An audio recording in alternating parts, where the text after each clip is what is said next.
예, 안녕하십니까. 아주대학교 류인곤입니다. 다시 한번 인사드리겠습니다. 제가 언제나 애정을 느끼는 경기연구원에서 이렇게 세미나 기회를 주셔서 감사드리고요. 또 오늘 먼 걸음 해주신 좌장님, 토론자분께도 감사드립니다. 제가 오늘 설명드릴 발제 내용은요, 역세권의 모빌리티 개선을 위한 접근 전략입니다. 도시 이동성을 다루는 데 있어서 어느 공간에서부터 방아쇠를 당겨줘야 되는지, 그리고 어디를 겨누고 총을 쏴줘야 되는지와 관련된 이야기를 드리고자 합니다.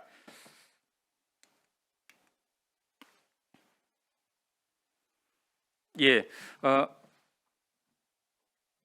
제가 요 슬라이드를 중간에 업데이트된 거를 좀 만들었었는데 지금 빠졌나 봅니다.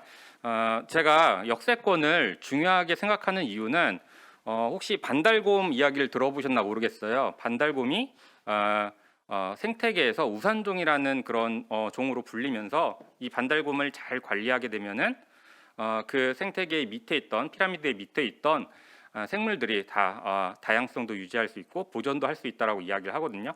저는 이제 도시교통 체계 내에서 도시의 이동성을 다루는 가운데에서 어떤 시설물들 아니면 어떤 수단이 이런 우산종의 역할을 할 수 있느냐라고 생각을 해보면 역세권이 그런 역할을 할 수 있다고 생각을 합니다. 그래서 이런 역세권을 바탕으로 해서 도시 내에서 이동성을 어떻게 다루는지와 관련한 설명을 드리도록 하겠습니다. 기본적으로 도시라는 게 확대되고 확장되면서 다양한 수단들을 선택해야 되는 기로에 놓이게 됩니다. 화면을 보시게 되면은 화면에 좌측에 보시게 되면은 중국 같은 경우에는 1980년대 자전거 도시였다고 하고요. 런던 같은 경우에는 걷는 도시에서 1880년대 지하철을 놓으면서 대중교통 도시로 전환을 하게 됩니다. 각각의 도시들이 교통량이 늘어나면서 결국에는 트래픽 스트레이트 시티가 되게 되는데요. 그 상황에서는 이제 선택의 기로에 놓이게 됩니다. 자동차 중심의 도시가 될 것인가, 대중교통 중심의 도시가 될 것인가라는 기로에 놓이게 되고요. 그리고 여기에 이제 4차 산업혁명의 다양한 기술들, 인공지능이라든지 자율주행, 빅데이터 이런 기술들이 늘어나게 되면은 여기 하나의 또 다른 Z축이 생긴다라고 봐주시면 좋을 것 같습니다. 결국에는 이런 모빌리티의 발전 단계에서 세 가지 정도의 단계로서 구분해 가지고 요약해 볼 수가 있겠는데요. 과거에는 저희가 자동차 중심의 도시이었고요. 최근에 그리고 많은 도시들이 지속 가능한 모빌리티의 도시로 변모를 하고 있습니다. 그래서 대중교통이라든지 자전거 네트워크의 도로의 공간들을 할당을 하고 있죠. 근데 이 C와 M의 단계를 거치게 되면은 마지막에는 이 장소성을 중시하는 단계에 이르게 된다고 합니다. 장소성을 중시한다라는 게 공공 영역, 그러니까 공원이라든지 이런 것들을 확보해 주고요. 그리고 가로 활동을 장려하고 TOD 개발하고 교통률을 제한해 주는 것입니다. 이런 흐름이라는 게 결국에는 시간의 흐름을 쫓아가면서 자동차의 요구사항을 들어주다가 들어주지 않는 방향으로 전환하게 된다라는 이야기입니다. 그리고 이 발전 단계는 지역별로 보게 되면은 어느 지역에서는 스테이지 3의 단계에 이르고 어느 지역에서는 스테이지 2나 스테이지 1에 도달할 수가 있게 됩니다. 제가 이 역세권 내에서 결국에는 연계 환승 같은 것들이 이루어지게 되는데 이 연계 환승이라는 게 기본적으로 어떤 원리와 목표를 갖고 있는지만 간단히 설명을 드리고 넘어가도록 하겠습니다. 연계교통 개념은 기본적으로는 두 지역을 연결한다는 의미도 되고요. 또 두 수단을 어느 한 지점에서 연결한다는 의미를 갖고 있게 되는데요. 직접 연결하는 거하고 어떤 거점을 거쳐서 연결하게 되면 어떤 차이가점이 있는지 간단히 설명을 드리겠습니다. 이 세 개의 시점과 세 개의 종점이 있다라고 보면은요, 각각을 연결하게 되면은 9개의 노선이 필요하게 됩니다. 대기 시간 15분에 20분의 통행 시간, 그래서 35분 정도의 시간이 걸린다라고 하면은 하나의 거점을 만들어주고 여기서 연결을 해주게 되면은 통행 시간이 30분으로 줄 수 있게 되는 거죠. 그리고 9개의 노선이 3개의 노선으로도 줄 수 있다라고 볼 수 있습니다. 그리고 제가 3개의 노선으로 주었기 때문에 남는 노선대를 가지고 커버리지, 그러니까 이용할 수 있는 더 새로운 권역들도 창출해낼 수 있겠죠. 그러니까 이런 것들이 어떻게 보면은 연계교통의 기본 원리이고 이런 것들을 통해서 이용자들이 결국에는 한정된 재원 하에서 대중교통 서비스를 이용하게 되는데요. 이 환승센터에서의 환승 시간이 어떻게 되느냐에 따라서 결국에는 대중교통으로 잘 전환될 수 있느냐, 전환되지 못하느냐가 판가름 난다라고 생각해 주시면 될 것 같습니다. 연계교통의 현실적 목표라고 제가 이야기를 하고 있는데요. 보시게 되면은 결국에는 연계교통을 어떤 지점에서 환승 시간을 줄여줘야 된다라고 이야기를 하지만 그것들을 시도하는 데 있어서는 시간이 많이 소요되기도 하고 또 이용자의 어떤 행태 이런 것들을 확신할 수 없기 때문에 저희가 이제 가장 크게는 어떤 간선 교통수단의 승객 수를 높여준다. 그리고 기존적 통행 시간의 어떤 임피던스라고 이야기하는데 통행 저항 이런 것들을 총체적으로 줄여주는 것들을 목표로 삼게 됩니다. 이 역세권에서 지난 30년간 가장 대표적인 역세권 개발 컨셉 중에 하나가 대중교통 지향형 도시개발 흐름입니다. 미국에서는 1960년대 결국에는 도시가 확장되고 또 70년대 석유 파동 같은 것들이 있었는데 이런 상황에서 사람들의 일상생활을 대중교통으로 처리해 줄 수 있도록 하자는 컨셉인데요. 캐스토프는 어떻게 보면 TOD 원칙을 이런 것들을 제시를 해 주었습니다. 근데 이제 과거에 영국의 도시마을 혹은 미국의 뉴어바니즘 이런 것들의 확장판이라고 봐주시면 좋을 것 같고 보행자 친화적인 가로체계를 구성해서 목적지와 상호 연결을 한다든지 아니면 양질의 공원을 조성한다 이런 것들을 기본 컨셉으로 삼고 있습니다. 꼭 TOD가 아니더라도 많은 나라들에서 결국에는 비슷한 컨셉의 도시 개발들을 진행을 했습니다. 80년대 서울에서는 염주형 공간 구조라는 이름으로 도시 개발 진행을 했었는데요. 최근에는 각자 다양한 지자체들이라든지 NPO에서 가이드라인 이런 것들도 만들고 있죠. 근데 약간 살펴봐야 될 것은 연구기관별로 토지라든지 교통을 다루는 전문가들은 역 주변의 토지 이용을 극대화하는 것들이 중요하다라고 좀 이야기하고 여기에 관심을 두었고요. 그리고 이제 도시 설계라든지 건축을 하시는 분들은 보행자 환경 개선에 초점을 맞추셔서 연결을 하곤 하였습니다. 근데 우리나라의 상황을 보면서 TOD 이미 다 돼 있는 거 아니야? 신도시 제외하고 역세권 개발 그게 중요해?라고 물을 수도 있습니다. 근데 좀 악마는 디테일에 있다고 저희가 이것들을 어떻게 다루느냐에 따라서 도시교통의 어떤 이동성이라는 게 완전히 다른 모형으로도 나타날 수 있다라고 생각해 주시면 좋을 것 같습니다. 현재 어떤 상황에 놓여 있냐면은 많은 나라들이 대중교통에 재원들을 투자하고 있지만 수요가 감소를 하고 있습니다. 인구가 감소하는 기본적 원인이 있겠고요. 그리고 이제 철도, 대중교통 그리고 자전거 이런 많은 계획들을 세우고 있지만 정부가 아주 유가를 잘 관리하고 있죠. 승용차를 포기하지 않을 수 있게 아주 즉각적으로 대응을 해주고 있습니다. 그리고 최근에 4차 산업혁명과 관련해서 TNC라든지 이런 기업들도 등장을 하고 있습니다. 대중교통의 대체 수단이 될 수도 있는 다양한 수단들인 거죠. 그리고 코로나도 이런 대중교통 수요 감소의 원인이 되고 있습니다. 또 하나 살펴볼 것은 TOD 개발을 했더니 대중교통 수요가 감소하는 사례도 보고되고 있다고 합니다. 이게 어떤 메커니즘이냐면 대중교통을 공급할 때 역세권 개발을 해주게 되는데요. 이때 용적률 향상이라는 인센티브를 제공하게 됩니다. 이런 상황에서 거기에 개발된 주택들은 가격이 높게 되고요. 높은 가격을 감당하지 못하는 사람들은 다른 지역들로 뿔뿔이 흩어지게 됩니다. 그거는 이제 해당 간선 대중교통의 수요를 낮춰주게 되는 역할을 하고요. 그 공간에는 또 다른 승용차를 이용하는 중산층들이 진입을 하게 됩니다.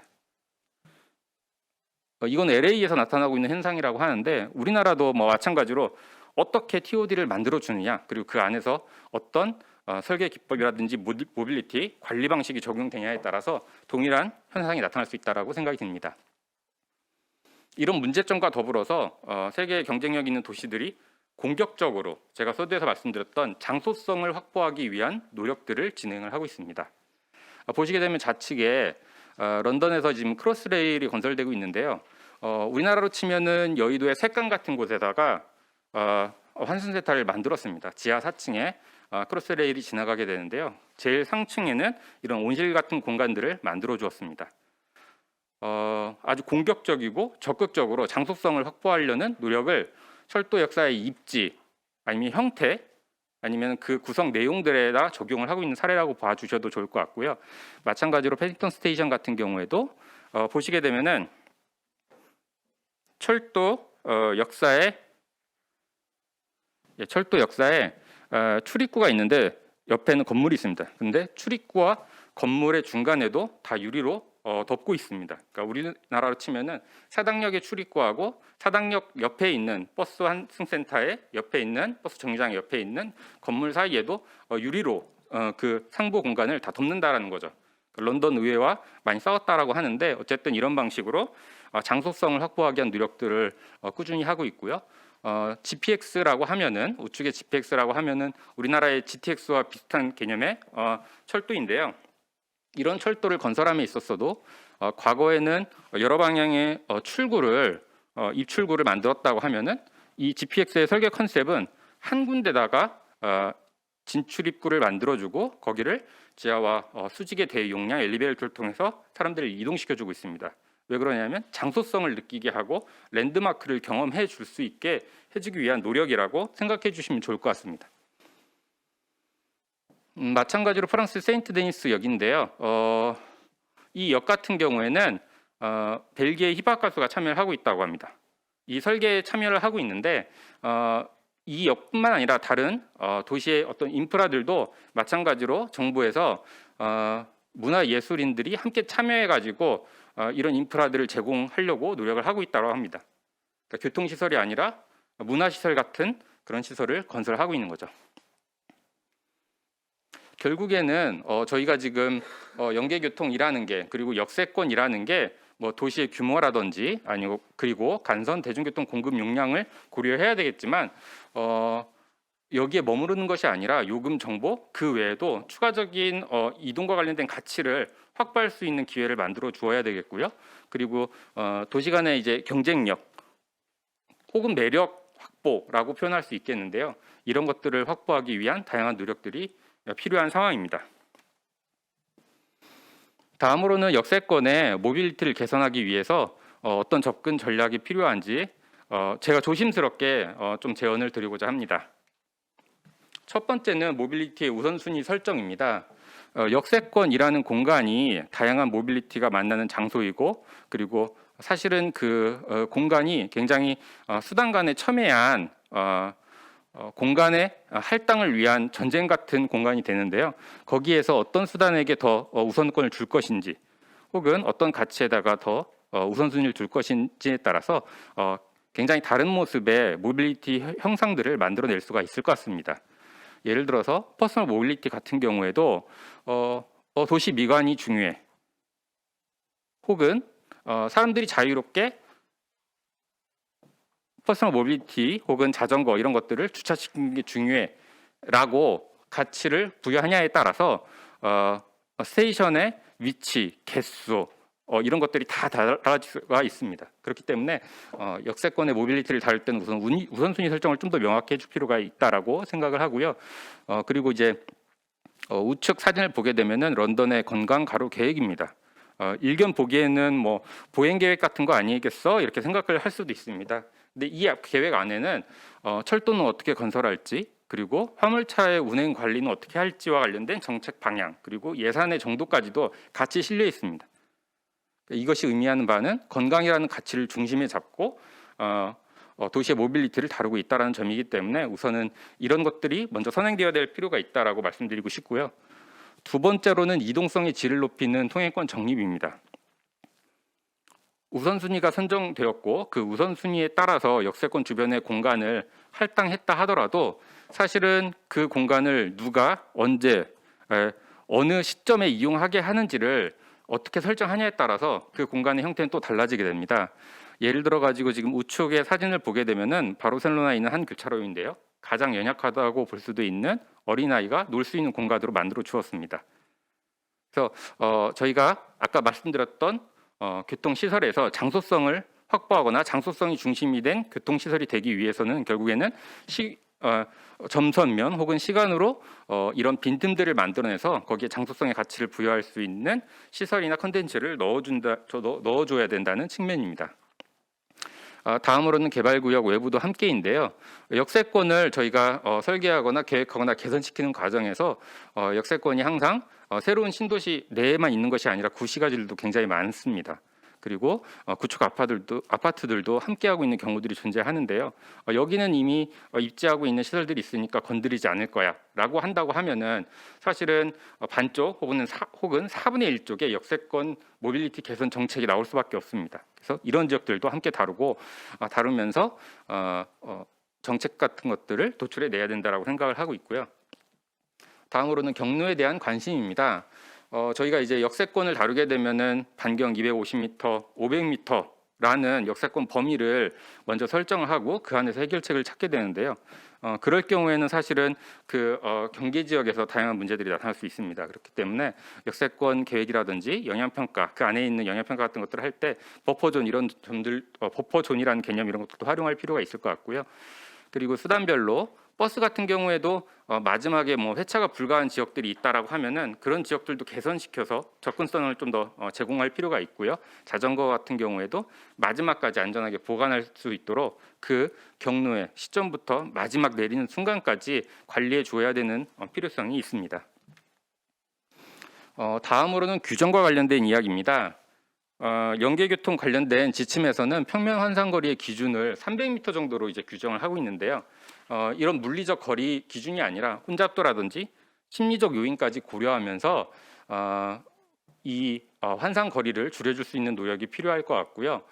왼쪽에 있는 사진은 바르셀로나에 있는 한 대학가에 있는 지하철 플랫폼의 지하철 대합실의 모습입니다. 여기 지금 칸막이가 있는 내용들이 하나하나의 엘리베이터를 의미하고 있거든요. 9개의 엘리베이터가 있는데 이 지역에서는 학생들이 같은 시간대에 내려가지고 수업을 들어 가기 때문에 이런 방식으로 환승 관련된 시설물들을 계획하고 설계를 하는 거죠. 저 스스로도 물어보면은 제가 이런 설계 대안을 낼 수 있을지, 그리고 인허가 관련된 분들께서 이런 설계 안에 대해서도 동의를 해줄 수 있는지 저희 스스로가 좀 물어봐야 될 상황이라고 생각을 합니다. 다음으로는 자동차와 관련된 이야기입니다. 서울 같은 경우에는 도시철도가 워낙 조밀하기 때문에 자동차와 관련된 정책 같은 것들, 주차장과 관련된 정책들의 중요성이 조금은 낮을 수가 있습니다. 그런데 이제 경기도 같은 경우에는 신안선선, 또 신분당선, GTX 이런 노선들이 지나갈 때 대중교통을 장려해야 되기 때문에 자동차를 우선은 배제할 수도 있습니다. 그렇게 하는 것으로는 사실은 대중교통 수요 확보에 한계가 발생할 수밖에 없습니다. 그렇기 때문에 최근 4차 산업혁명 기술, 로봇 주차라든지 이런 것들을 활용하게 되면은 기존의 주차장 용량을 30에서 100% 정도 늘릴 수 있다라고 이야기를 하게 되는데요. 이런 기술들을 이용해서 대규모 환승 주차장이라든지 자동차를 함께 다룰 수 있는 정책 대안도 배제하지는 말아야 된다라는 좀 의견을 드리고 싶습니다. 다음으로는 효용함수의 개수를 낮추자라는 제목인데요. 제가 역세권이 굉장히 많은 수단들이 모여 있는 곳이라고 말씀을 드렸었는데, 또한 많은 수단들의 그 효용을 개선시켜 줄 수 있는 지점 또한 역세권이라고 저는 생각을 합니다. 근데 이런 역세권에서 모빌리티를 다룰 때 저희가 이제 수단 분담 무형을 보게 되면은 변수와 개수, 상수가 있습니다. 그래서 거리와 시간 이런 것들을 줄여주게 되면은 효용이 증가하게 되는데요. 거리와 시간을 줄여주려는 노력 또한 중요하지만 이제는 그 시대에서 더 나아가서 개수를 줄여줄 필요가 있고 상수를 높여줄 필요가 있다는 말씀을 좀 드리고 싶습니다. 만약에 차 내에서 혹은 차 밖에서 환승하거나 통행하는 가운데서 IoT와 관련된 어떤 특정 장비 같은 것들을 통해서 통행 시간에 대해서 민감도가 줄어든다라고 하면은 이 개수가 줄어들 수가 있습니다. 가운데 있는 사진 같은 경우에는 서리풀 쉼터라는 그런 장치가 설치되어 있는 것을 보실 수 있겠는데요. 고속버스 터미널 근처라고 합니다. 그래서 이 공간 안에 들어가면은 집진 장치들을 통해서 미세먼지를 줄여주는 장치가 있고요. 다양한 IoT 센서가 있다라고 합니다.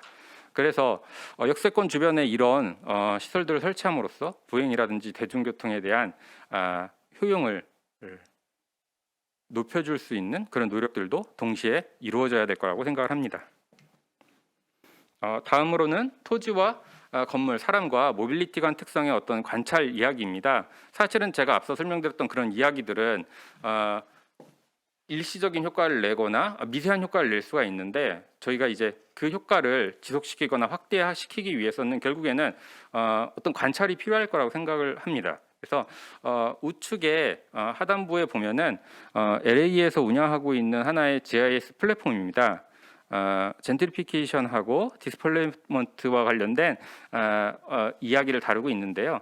들어가셔서 보게 되면은 한 디스트릭트 내에서 거기에 거주하는 사람의 인종 구성은 어느 시점에서 어떻게 바뀌었고, 또 그들의 소득은 어떻게 바뀌었고를 교통 시설물들과 함께 관측하고 조망을 할 수 있게 정리를 해놓고 있습니다. 이런 시스템들이 존재를 하게 된다면 저희가 이제 어떤 정책을 만들어냈을 때 그 정책이 어떤 효과를 내고 있고 효과를 내지 않고 있는지를 관찰해서 정책을 피드백할 수 있는 기회가 생길 수 있을 거라고 생각이 듭니다. 그래서 제가 정리한 역세권의 모빌리티 개선을 위한 접근 전략은 한 이 정도가 우선은 저희가 고민을 하면서 시작해야 될 거라고 생각을 하고 있고요. 오늘 세미나 주제가 4차 산업혁명과 관련된 교통정책이라고 이야기를 해주셨는데, 과거에 있었던 도시 이동성을 다룰 때 그런 기술들을 같이 활용을 하고 더불어서 장소성 같은 것들을 강화하고 강조해서 제가 교통시설을 이용하고 있는 것이 제가 뭐 산소가 있는지 없는지 신경 쓰지 않고도 호흡을 하고 있는 것처럼 교통시설물들이 있는지 없는지조차 모르고 사람들이 장소와 장소를 이동할 수 있도록 해주는데 기여하기를 희망하면서 오늘의 발표를 마치도록 하겠습니다. 예, 감사합니다.